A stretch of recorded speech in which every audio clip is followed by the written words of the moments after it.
Well, good morning, everyone, and good morning to Dina. Dina, question for you. I Oh, feel yeah, like I I'm always ready. start off our episodes like this, don't I?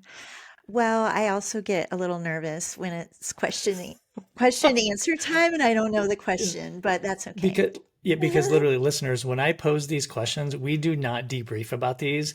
It's basically like, oh, hey, I've got a great idea for our intro for this episode. Let me do it. And she's like, okay. Uh, Not knowing what I'm going to do. But I uh, was thinking of it, and it really goes well with what we're talking about today in our episode. But here's the question. Do you know how many grams of carbohydrate you personally need per hour in activity, in training, in exercise? I do when I have done my metabolic efficiency test on Mm, the treadmill, which has been a couple of months hmm now. But yes, I would say for the most part, I keep tabs on that from an objective standpoint. So what I hear you saying is yes, because you've had it measured. Yes. Okay, this is interesting because where we're going with this episode, well, let me not tell you listeners just yet because I have some more follow-up questions for you, Dee. So I guess what you're saying is objectively you are measuring it so you know, but unfortunately, a lot of our listeners, well, and including us, we're getting bombarded in social media and marketing with all of these messages of consume 30 grams of carbs per hour, consume 120. And I feel like with the athletes I've been working with, they're so confused right now. They're like, I have no idea. This is such a huge range. I have no idea. Maybe I just talked to a training partner. Maybe I work with a sport dietitian, but I kind of hear what you're saying is probably the best way to know is to do a metabolic efficiency test because that's actually one of the objective metrics we provide in that testing, in addition to a handful of other metrics, right? Agreed. I mean, I think there's something to be said for the experience level and the Yes. years under your belt or on, how many miles you put in, Yep. that time that we invest as experienced athletes in whatever sport we're doing. So there's that. I mean, we can always just wild card this thing, but I mean, again, we only have so many days to live Right. and so Right. many Yeah. True. failures that It's we want to true. experience. But I Yeah. would say the measurement is like, let's get to the point here and Yeah. not waste cash and time and all those gut bombs along the way. Yeah. Well, and that's a huge thing. Wasting cash, like you got my attention. Gut bomb definitely got my attention with my GI distress background. But, looking at it too, like it does just make sense, right? And we could talk about that a little bit later. But what I'm really curious in what we're going to talk about today is kind of a race recap of a highly decorated professional runner, and we'll intro him in here in a second. But really, when we look at this, I just want to make sure listeners understand we need carbohydrates. We absolutely do, right? Now, of course, there are some outliers who have proven that they can do 100 milers, 200 milers, whatever on very low carb, if any, right? I mean, that's proven. But again, those are outliers. Most of us, we fall in the bell-shaped curve. We know we need carbs. The real question is how many? That's the big question. It's like, do we need to be shoving all of these carbs in our body and kind of do our gut training to see if our body's going to handle it? Or do we develop more metabolic efficiency, right? To go on the opposite side. Still, both strategies are still consuming carbohydrates. You're still doing that. But like I will speak from experience myself, and you're probably the same way, D. Like we don't the calories we burn really don't change that much, right? Unless something happens significantly with our body weight, right? But where they're burned or where they come from is what changes, right? So say Yeah. I burn, let's just make the math easy, 1,000 calories per hour in a run, which I'd have to run really fast to burn that many, by the way. Um, and maybe I'm following a very high carbohydrate, low fat, low protein diet. A lot of those calories that I'm going to burn are going to come from carbohydrate because that's what I'm teaching my body, right? And on the flip side, if I'm burning 1,000 calories per hour, but I'm eating more of a what we would call a metabolically efficient nutrition plan. So we're balancing, we're periodizing carbohydrates, we're actually getting the amount of protein we need, we're increasing fat a little bit, then I'm actually going to use a little bit more fat. Maybe not more than carbohydrate, although I would argue that we've both tested athletes that do. But my point is that we need carbs, we're all burning carbs. It's just a matter of how many based on what our needs are, based on our lifestyle, based on our genetics, and based on our current nutrition plan. Agreed? Yes. Okay. Agreed. So What we're going to do in this episode, we are getting to this whole carbohydrate per hour thing. And we have discussed this previously in episodes in the past with nutrient timing. But there was a race that happened as airing of this episode probably about a month ago now. And Mhm. it's the Western States 100-mile endurance run. Very, very famous race. And Dina, I'm going to pass this off to you because I know you love saying this gentleman's name. But what we're going to do is we're picking on one specific professional runner who, like I said in the beginning, highly decorated, just an amazing athlete. And he actually shared in a blog post recently what he ended up doing with his race nutrition. And I thought it would be a great discussion point to try to help answer the question for our listeners. How many grams of carbohydrate do I need per hour? So let's maybe look at the extreme example of a professional male athlete, and then let's just talk about us, right? The Okay. normies, the normal recreational people. So why don't you Well, lead it off? this is a true OG goat, Bob, and I'm kind of blushing just thinking because I saw him in person back Oh yeah, in UTM at UTMB in 2013, I think. I think he was spectating. Anyways, I want to say Killian Jornet, but I think proper pronunciation is Killian Jornet, the goat, really, of ultra yes, running and ski-mo and high mountain adventures and yeah, FKTs, all kinds of stuff. So yeah, so Bob, I mean, he's 37, I think, hmm years old, and just recently at Western States placed third and ran about 75 minutes faster than when he won the race 14 years ago. that is Uh, amazing. Can you just say that one more Incredible. time? That is I wow. know. He went 45 Amazing. minutes faster, 75 minutes faster. 75 minutes faster. Oh, But 14 then, years later. Wow. yeah, yeah. Jeez. It's pretty incredible. Third place finish, 37. I mean, the top two finishers were, I think they are 29 years old. So there's some age hmm difference, experience level difference, and things like this. But Yeah. his nutrition and all his race prep, of which he has posted and been, I mean, somewhat vocal and sharing upfront some of his strategies and things. But I think it's really interesting to talk about some of his fluid and especially his fueling intake strategies, especially as it relates to what we were just commenting on carbs per hour and different approaches there. Yeah, and we don't have the exacts of how his normal daily nutrition is. We can just kind of extrapolate it from an article that we read on Outside Magazine website. But really, it's, they try to eat, him and his family try to eat as wholesome, garden, vegetables, local supermarkets, avoiding processed food. So kind of a good European, I would call it a Yeah. European nutrition plan for the most part. Yeah. I would imagine fairly balanced if we want to use that word. But again, we don't have that exact data. What we have is what he posted in his most recent blog about his race nutrition, not his strategy, but what he actually did for his race nutrition, which I just find this so fascinating. So listeners, when you're hearing us talk about this, just take it into consideration, right? Whether you're an ultra runner or not, if you're doing anything in activity and you're consuming carbohydrates, you want to listen to this. It doesn't matter. Like we're not saying, oh, you can only listen to this because you're an ultra runner. I mean, you can extrapolate this to any sport, to be honest with you, right? Yeah. Yeah. I think it's notable, Bob.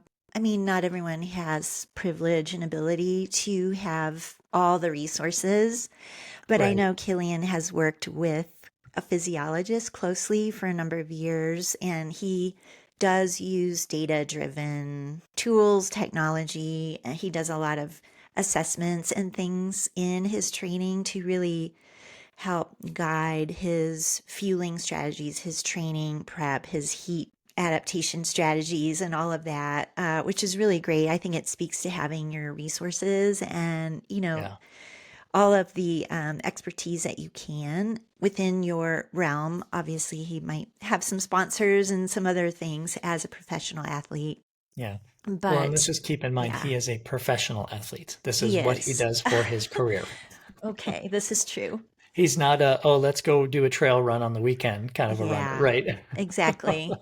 Bob? Well, let's start. Yeah, so I've got his blog up, so I'm going to refer to Okay. this quite a bit, and we'll put a link to his blog in our show notes Mm-hmm. so you guys can all read this. But here's the first thing that I found really interesting. He said in the last 2 weeks leading up to the race, so that could mean a possible taper. What we normally think of as a taper is like reducing some things. He actually increased his body weight by about 3 to 4 pounds. And he said that mostly, and he says mostly increasing his fat mass and his water content. That was to have some extra calories and water in the tissues because it would be impossible to eat during the race the amount of calories I would expend. Now, I definitely agree with him. Now, he also says he was pretty thin during his training blocks. I mean, I've heard reports that he was like super lean, super light. So this actually might make sense. I think I put my health hat on, right? More from a Yeah. health perspective also.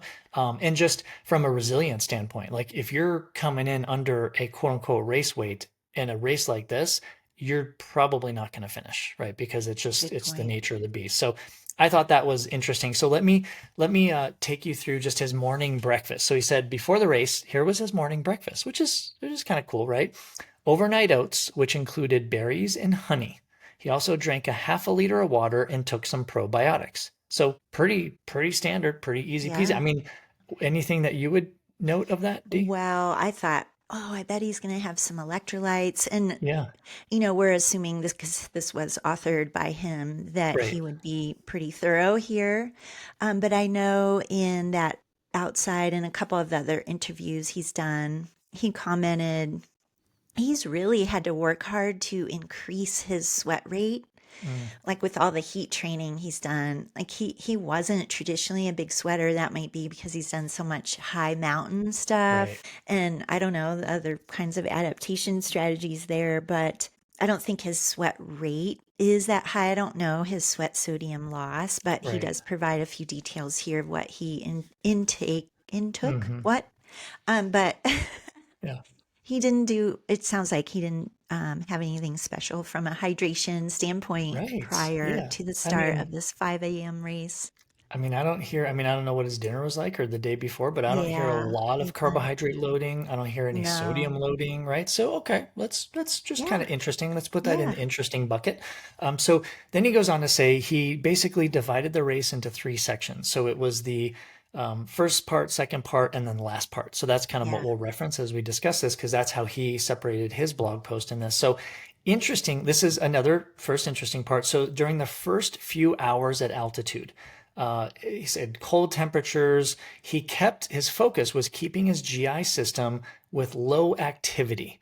Now we can only guess what that means, but he says that he ate a 50% fat and 50% carbohydrate mix during the first 4 hours of the race. Now, this mix included, and I think you can actually talk about this, D. Let me pass the baton. What was this 50-50 mix? Oh, I love this, Bob, because it's a homemade concoction. Yeah, 50% fat, 50% carb. So consisted of avocado, coconut oil, nuts, Yeah, and then we he threw in beetroot, overnight oats, which I don't know if those were soaked then, but right.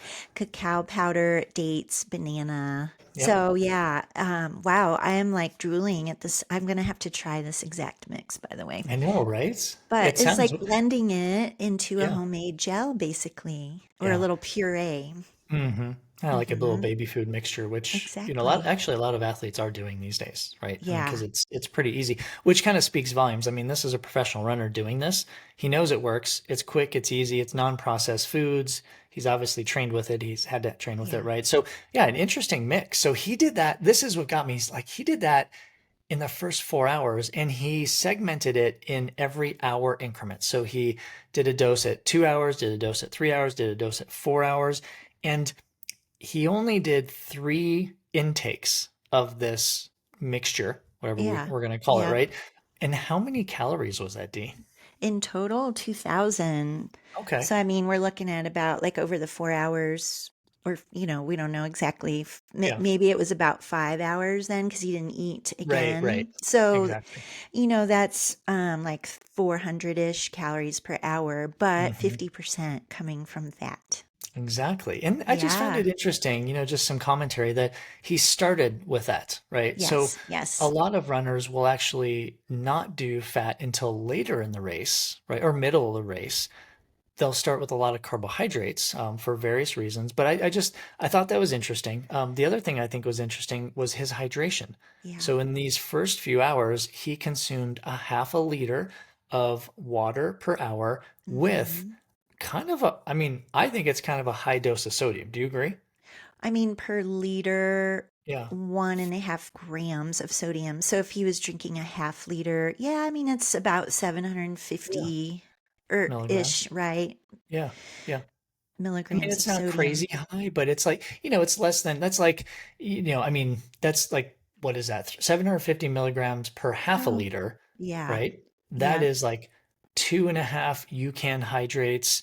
That's like 1.5 gnarly hydration with electrolytes. That's less than an element packet, just to kind of put it in perspective, Yeah. like what that is. So it's not out of the ballpark, but again, it was kind of like I get why he did that, but again, because Hmm. he said it was kind of cooler at altitude, it makes sense. Like everyone is different, but I find that that was interesting because as we go on, that changes a little bit, right? Yeah. So it's kind Well, of neat to see how he segmented every portion of the race.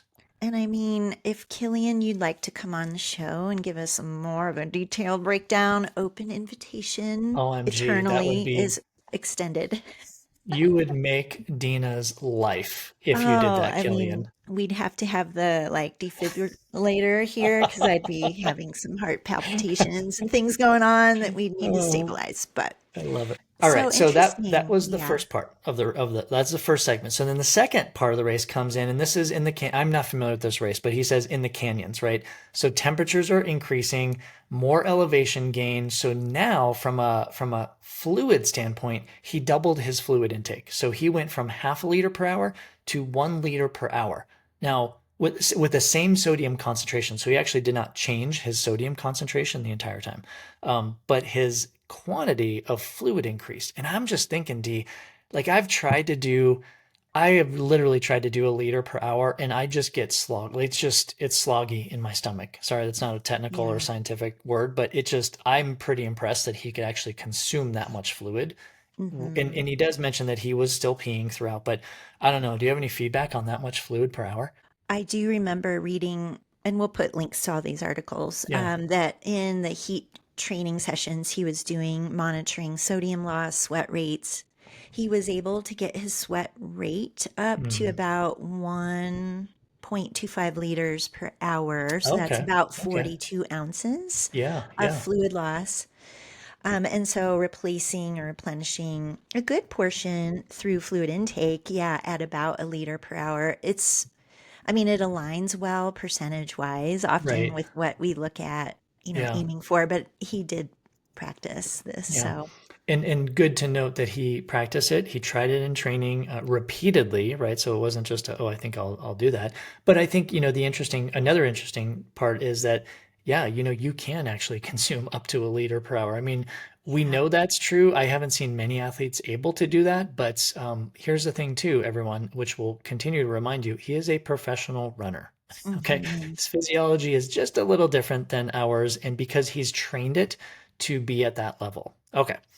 So that said, from a nutrition standpoint, this is interesting. So now it says that he was eating solid food, solid complex carbohydrates, which consisted in jellies. I think those are like gummies, right? Is that what I we're talking think about? that's what he means. Okay. Yeah. Jellies or soft bars. So I'm imagining something really soft to eat, very palatable, not you don't have to chew them that much, right? Yeah. And then, so he would eat those on the downhills. And then when he was climbing, he would move to the Morton 160 hydrogels. So he was actually, this was interesting, a lot of interesting things here, but he was eating every 30 minutes and his average carbohydrates were between 60 to 80 grams per hour. But then he also throws in and some fat. Yeah. I I'm wonder, literally reading that verbatim. I don't I know know. where it came from, how much, but and some fat. I know. I wondered if the bars he mentioned had a little bit of fat or what. Could be, I'm not yeah. sure. But Maybe that some would be coconut great, oil or something. Killian. Yeah, If yeah. you want to hop on the show and fill us in there, that'd be great. And maybe he made his bars. Like I could see him Yes. doing that, right? And so Yes. that would be wonderful. I think also the reoccurring theme here, Dina, is you really want Killian on our show in the future. Yes. Yeah, Yes. I would too. I would too. Yeah. Okay. What do you have to say about this section, D? I appreciate the fact that he was considering the role of the climate change, the weather Hmm. change. So temps Hmm. rising in the canyons is hot, dry. So increasing your fluid rate accordingly, fluid intake rate, Hmm. keeping that sodium the same. It's almost like he did a little bit of preloading in the start of the race, Right. those first 4 or 5 hours Yep. to help, and then not adjusting the sodium as much as the fluids, but keeping it fairly aligned. And, it just made me think of our one of our local faves, Bob David Roche, Oh who yeah, was yeah. racing as well It and was, yeah. unfortunately had to DNF and Oh, that's commented, I yeah. know, sorry, That's David, horrible. that That's happened. horrible. Yeah. But he did comment there might have been some overhydration or oversalting. He wasn't Mm, quite sure when I last heard his podcast. He hadn't done mm, his full analysis yet and released that. But anyway, this is just showing from Killian's strategy this, evolving within race change in fluid intake to yeah. account for what was happening from the course itself and the weather. Well, and that's really interesting. I just picked up on a word you said, D, evolving. And I feel like that's kind of a message we have when we talk to our ultra endurance athletes or even just, lower endurance athletes, meaning less duration, less distance, is that sometimes your nutrition plan during training or a race does need to evolve, especially after, Hmm. long within a long race like this. You're talking I mean, he finished in just over 14 hours, but for us normies, right? If you're talking, Yeah. double that time, essentially, like your nutrition plan will need to evolve during. Like you're gonna Yeah. have some backups. You're gonna have to. But I love the way he picked this apart. Like to your point, like he accounted for environmental differences. He accounted for terrain differences, altitude gain and loss. So that's fantastic. So let's go into the last part. So the last part of the race, he said he was switch. So actually, let me go back to fluids. Fluids were the exact same liter per hour of fluid with 1.5 grams or 1,500 milligrams of sodium. So that was consistent from the previous stage. The nutrition was interesting because now he switched to carbohydrate only and he used the Morton 160 hydrogels in a flask, he says. He consumed them every 30 minutes. So what he was consuming, at least what he says, is 110 grams of carbohydrate per hour. So I'm just a little confused on that I am math, too. I am too, right? because it's Because the the Morton, 160. Yeah, it's not, yeah, maybe something else was included that right? he didn't, Because the yeah. Morton 160s are 40 grams of They're 40 carbs, grams. so Yeah, that'd so that be would only be 80. 80.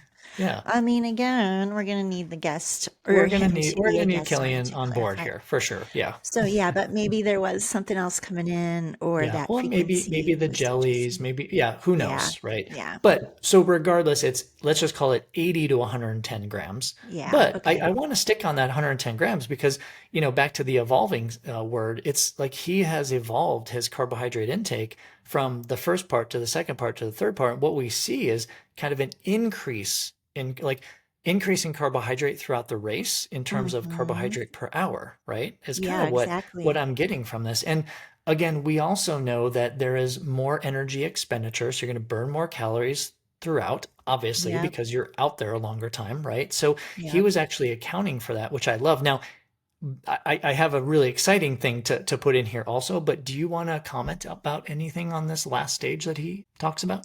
I think Bob, what's fun to see is, I mean, he notes that his GI system was pretty, I mean, he mentions great during all Hmm. of the race. And I think there was that forethought and planning. Like there wasn't reactivity going on. There was this proactive plan.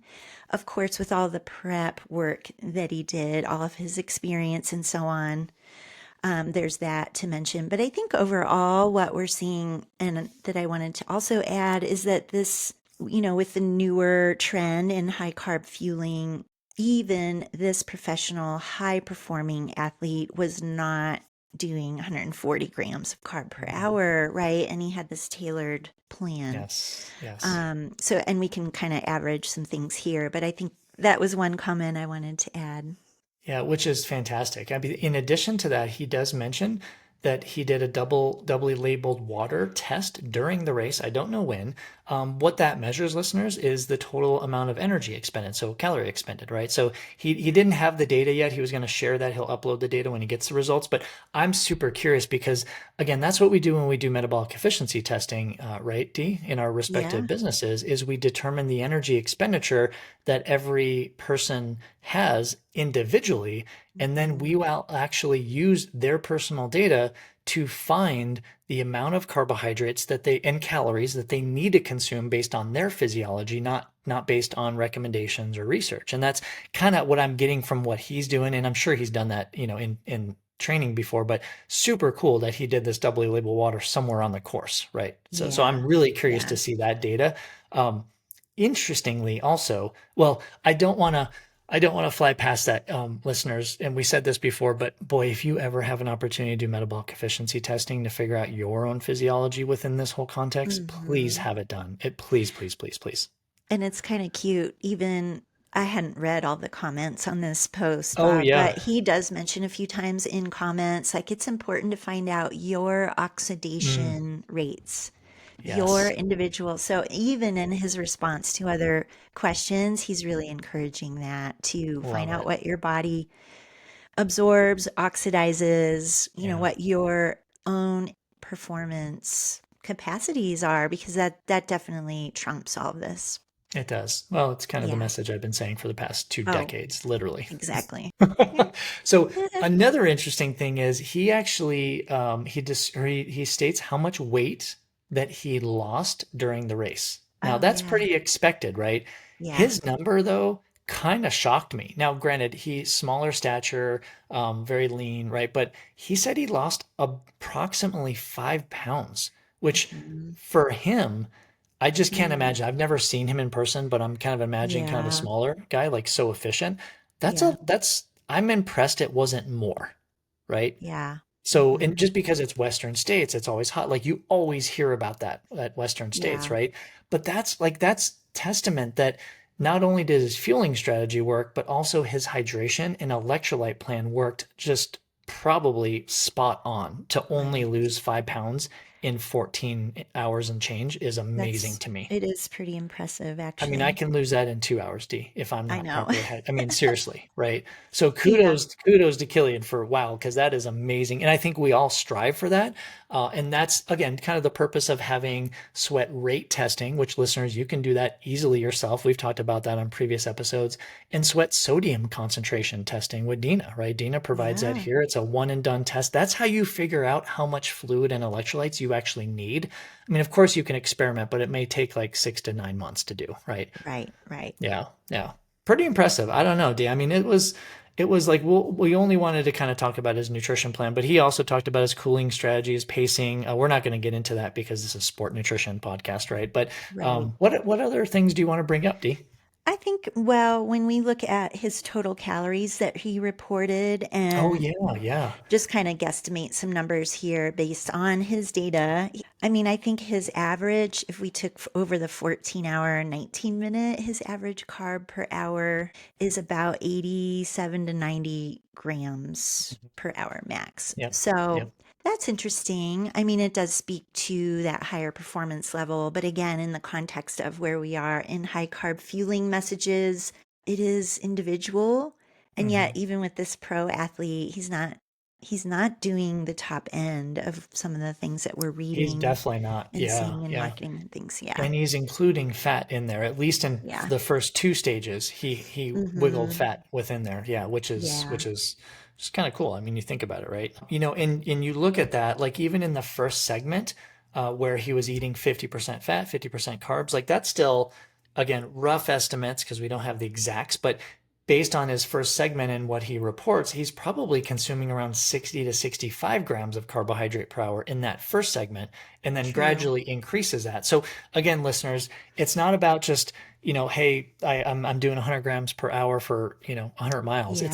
It's really not about that. We really need to Yeah. periodize. We really need to look at the course. You need to work with some professionals who can help you on this process for sure. But super cool that he actually put it out there and just I think he's helping everybody understand this a little bit more. And listen, we're not debunking anything. We're just literally providing some commentary on a Yeah. very high level athlete and providing what if you were to sit down and have some coffee or matcha with us, these are things we would Yeah. talk about if you showed us Yeah. this, right? So I think it's super And cool.